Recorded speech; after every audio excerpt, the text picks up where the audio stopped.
Welcome to Love Lies Chronicles. Welcome. I remember the moment it all fell apart like it happened yesterday. The smirk on her face, the giddy excitement in her voice as she signed the divorce papers, as if she had won something, as if she had outplayed me. The courtroom was cold, sterile. The judge's voice droned on, confirming the settlement, granting her what she asked for. Half of everything. More than half, really.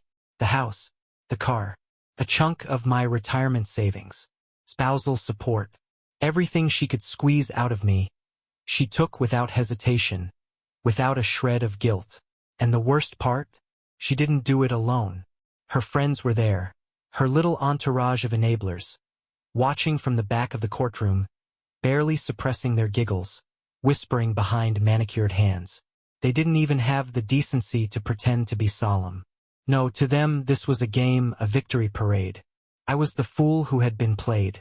I kept my head down, my face impassive, refusing to give them the satisfaction of seeing me break. But inside I was boiling, not just at her, but at all of them, at their arrogance, their certainty that I was weak, that I was defeated. When the judge banged the gavel, sealing my fate, I stood up, adjusted my suit, and walked past her without a word. She expected me to lash out, to beg, to break down. Something to validate the story she had spun about me. But I wouldn't give her that. Instead, I let her revel in her victory. For now, the worst part wasn't even losing the material things. It wasn't about the money, or the house, or even the years I wasted believing in her. It was the way she had twisted everything, turning me into the villain in a story I hadn't even known I was part of. She had painted herself as the victim, told everyone that I was controlling, emotionally abusive, that she felt trapped in our marriage.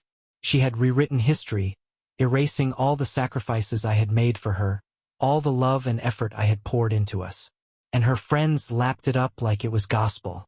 I found out just how deep it ran at the first post-divorce party I was unfortunate enough to attend. A mutual friend's birthday. I had debated skipping it altogether, but I refused to let her and her toxic little circle push me out of my own social life. Big mistake. I walked in and the air changed. Conversations dipped just enough for me to notice, eyes flicking toward me before quickly looking away.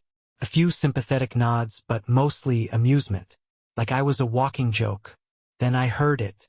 A laugh, sharp, cruel. Can you believe he actually showed up? It was Rachel, my ex-wife's closest friend, the one who had probably encouraged her to cheat in the first place. He probably still thinks he's part of the group, another voice sneered. I turned, locking eyes with them. Rachel didn't even have the decency to look ashamed. She just smirked, sipping her cocktail, her eyes gleaming with malice. My ex-wife wasn't far away, draped over her new man like a trophy, whispering something in his ear that made him grin. He glanced my way, and for the first time, I felt something I hadn't expected. Pity. Not from him, but for him, because I knew something he didn't. He thought he had won, just like I had thought once. I took a slow breath, let the anger settle into something colder, sharper. I wasn't going to lash out. I wasn't going to give them a show. No, I was going to do something far worse. I was going to wait, because the truth has a way of surfacing. And when it did, I wanted front row seats. The days that followed were brutal. Every mutual friend I thought I had was suddenly distant, neutral at best, dismissive at worst. People who had known me for years suddenly looked at me like I was some pathetic ex-husband clinging to the past.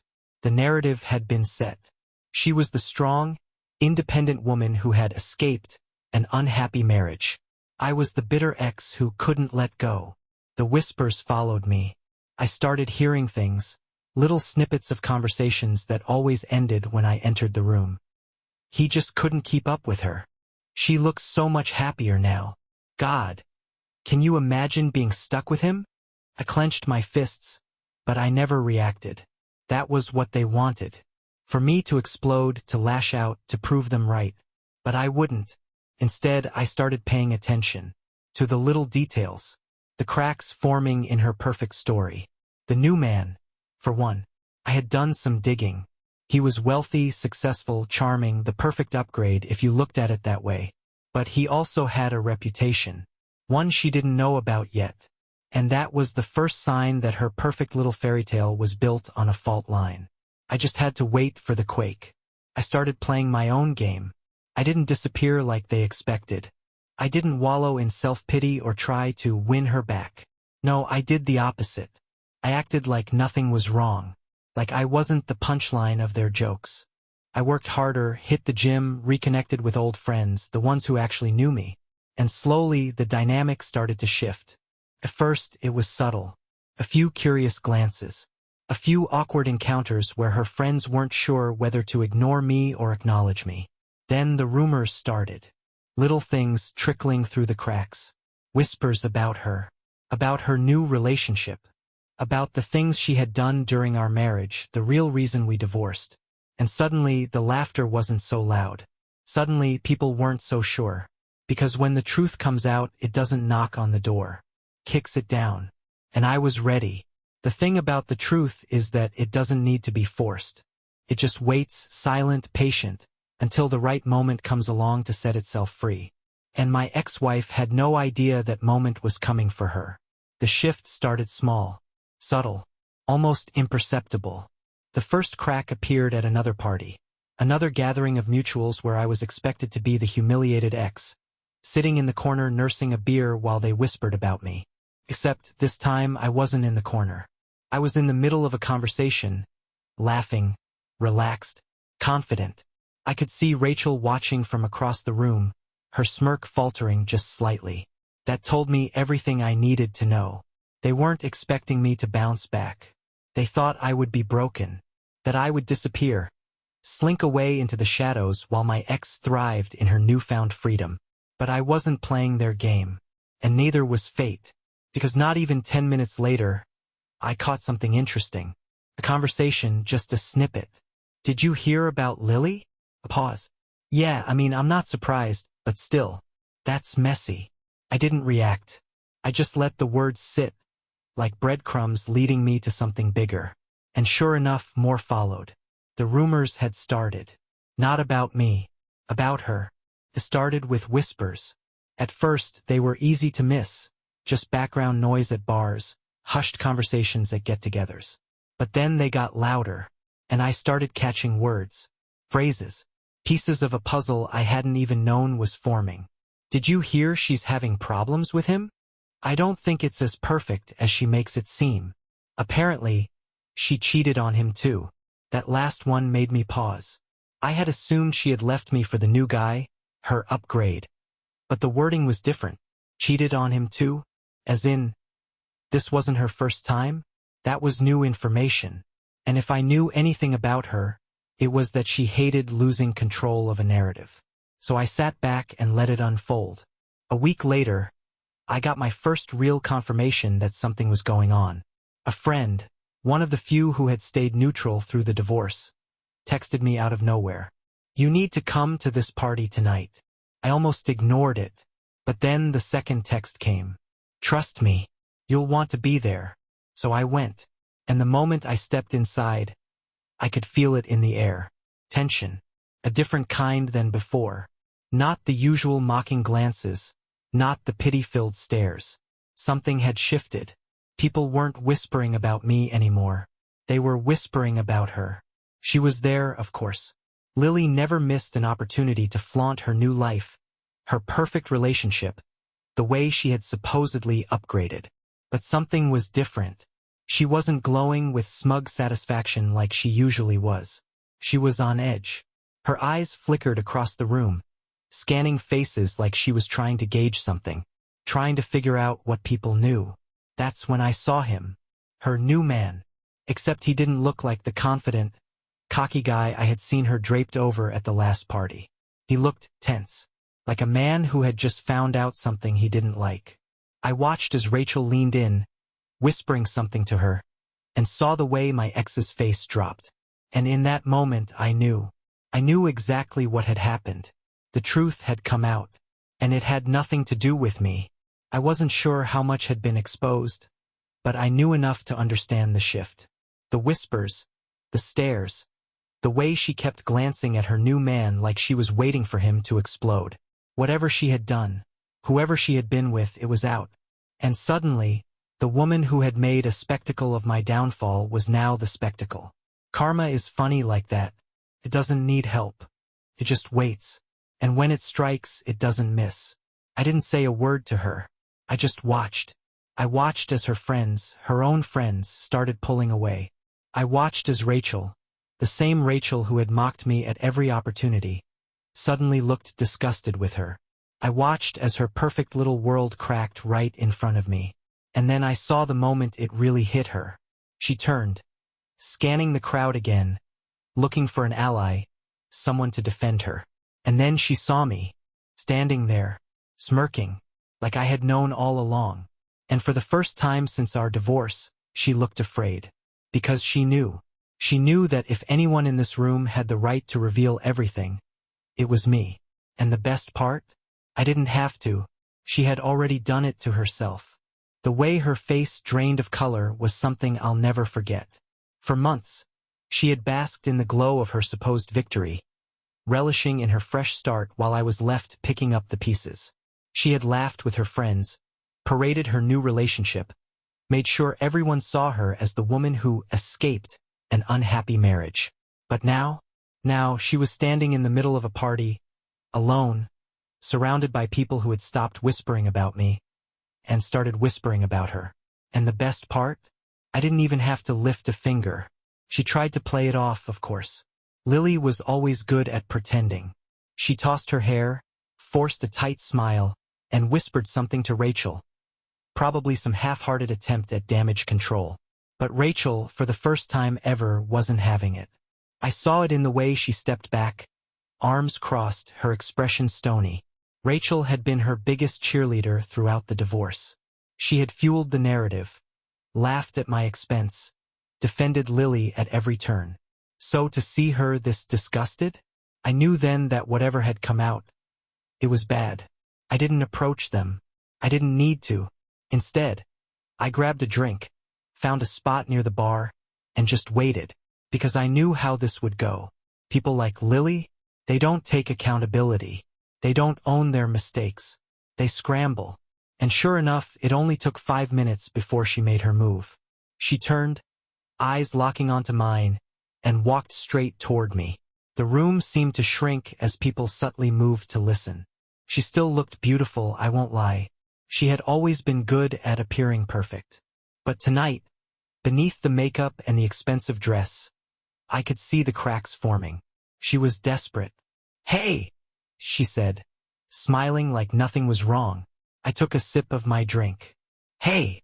She hesitated. "So, how have you been?" I almost laughed. "How have I been?" That's the best she could come up with? "I'm great," I said casually, setting my drink down. "Actually, I've been better than ever." Her smile faltered just slightly. "That's good to hear." Silence stretched between us. She kept glancing over her shoulder, eyes darting toward Rachel, toward her new boyfriend, who was standing alone, looking pissed. I could see the panic setting in. "So," she started, voice carefully controlled, "I know we haven't talked much since the divorce, and I wanted to clear the air. I think there were a lot of misunderstandings, and—" "Cut the crap, Lily," I interrupted, my voice dropping just enough for her to hear. Her mouth snapped shut. For the first time in our entire relationship, I saw something in her eyes I had never seen before. Fear. "You didn't come over here to clear the air," I continued, my voice calm. "You came over here because your world is falling apart, and you think I'm the only person who can help fix it." She swallowed hard. "That's not true, isn't it?" I leaned in just slightly. "Because it looks like your friends aren't so friendly anymore. And it looks like your boyfriend isn't too happy with you either." She flinched. That told me everything. The rumors were true. She hadn't just cheated on me. She had cheated on him too. And now everyone knew. "Look," she said, voice dropping, "I don't know what you've heard. Does it matter?" I cut in. "Because the people you care about hearing it, they already know." Her hands clenched at her sides. "You have no idea what I've been through, okay? You think this is easy for me?" I actually laughed. You, I repeated. You think I care how hard this is for you? She inhaled sharply. I never meant to hurt you. Stop. My voice was sharp, cutting through whatever fake apology she was about to spin. Just stop, Lily. You didn't care about hurting me when you were screwing around behind my back. You didn't care when you and your little group made me the joke of the town. And you sure as hell didn't care when you walked away with everything you could take. Her lip trembled. You only care now, I continued, because you're finally feeling the same humiliation you put me through. Her eyes filled with tears, and I felt nothing. No sympathy, no regret, no guilt, because this was justice. The final blow came from Rachel. She had been standing nearby, watching the whole exchange, her arms still crossed. And when Lily turned to her, one last desperate attempt at salvaging something, Rachel just shook her head. You're pathetic, Rachel said coldly. Lily flinched. Rachel, please. You lied to all of us, Rachel snapped. You made us believe he was the bad guy. You made us hate him. I raised an eyebrow at that. I hadn't expected Rachel to turn this hard. Lily's face crumbled. I didn't. But you did, didn't you? Rachel's voice was sharp, cutting. You played the victim, acted like he was some horrible husband, and the whole time, you were the cheater. Lily's shoulders slumped, the weight of everything crashing down at once. And I just smiled, because this was better than any revenge I could have planned. Her own friends were the ones tearing her down now. Her own lies were what destroyed her. And me? I just stood there, watching as the life she built crumbled. Poetic. Perfect. Lily stood there, completely exposed, her once loyal friends now looking at her like she was something rotten. Something that had been left out too long, and they had only now realized the stench. For months, I had been the villain in her carefully crafted story. She had painted herself as the strong, wronged woman, the one who had escaped a miserable marriage, while I was the pathetic ex who couldn't move on.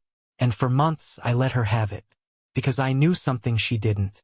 I knew the truth always catches up. Rachel wasn't done.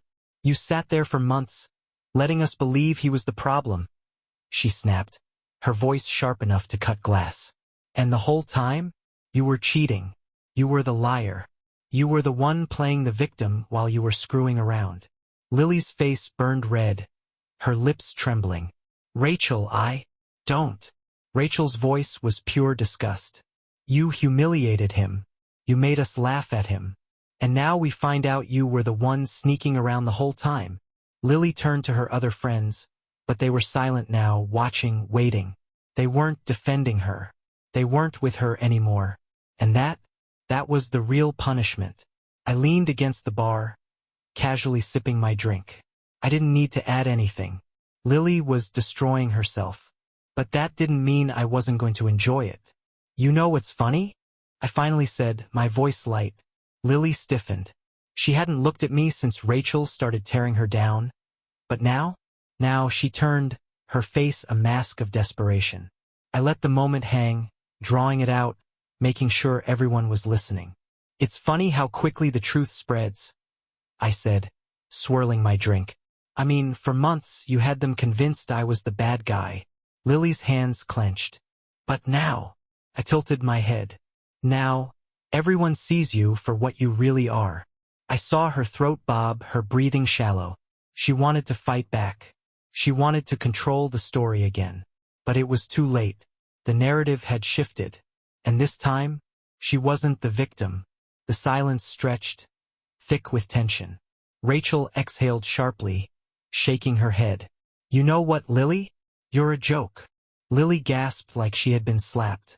Rachel, her closest, most loyal friend, was done with her. And just like that, Lily was alone. She turned, eyes darting across the room, searching for someone, anyone, to stand by her. But nobody did. Her friends? Gone. Her new boyfriend? Nowhere to be seen. And me? I just smiled, because I didn't need revenge. I had this.